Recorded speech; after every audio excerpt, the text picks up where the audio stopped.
कच्चे अंगूर को पक्का मत समझना। ये पाकिस्तान तेरे बाप शिवाल जाऊंगा, बच्चा मत समझना। हिंदुस्तान जिंदाबाद, पाकिस्तान मुर्दाबाद। हिंदुस्तान जिंदाबाद, पाकिस्तान मुर्दाबाद। हिंदुस्तान जिंदाबाद, पाकिस्तान मुर्दाबाद। हिंदुस्तान जिंदाबाद, पाकिस्तान मुर्दाबाद। हिंदुस्तान जिंदाबाद, गरम आइल हको इंडिया के जवान, हब बच्चों में नसाला पाकिस्तान। गरम आइल हको इंडिया के जवान, हब बच्चों में न बेटा पाकिस्तान। दलखिन मोदी जी औडरवा रे, चढ़ के तोहर बॉर्डरवा रे।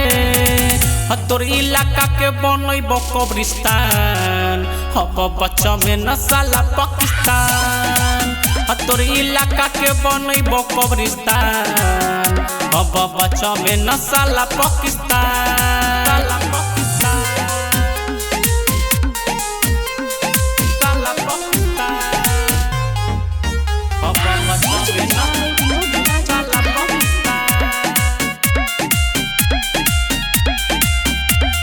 छेड़ देनी बेटा हिंदुस्तानी शेर के, बाबर देखो तोरा असल ही दिलेर के। दौड़ा दौड़ा के मारबो मादर।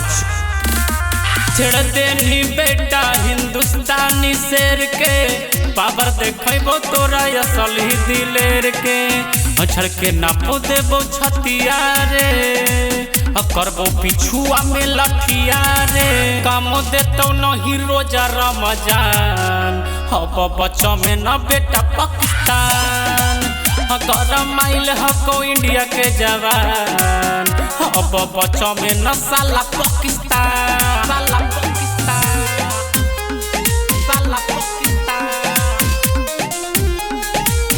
हब बच्चा में न साला पाकिस्तान।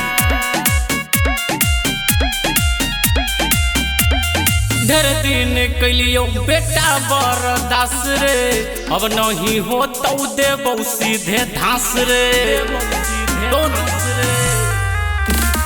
ढेर दिन कैलियो बेटा बरदास रे, अब नहीं हो तो देबो सीधे धास रे। अकिने पैमी नहीं लसवा रे, करबो खोचा बसवा रे। बोटी बोटी काटी ले बोजान, हब बच्चों में न बेटा पाकिस्तान। गरम आइल हको इंडिया के जवान, हब बच्चों में न साला पाकिस्तान।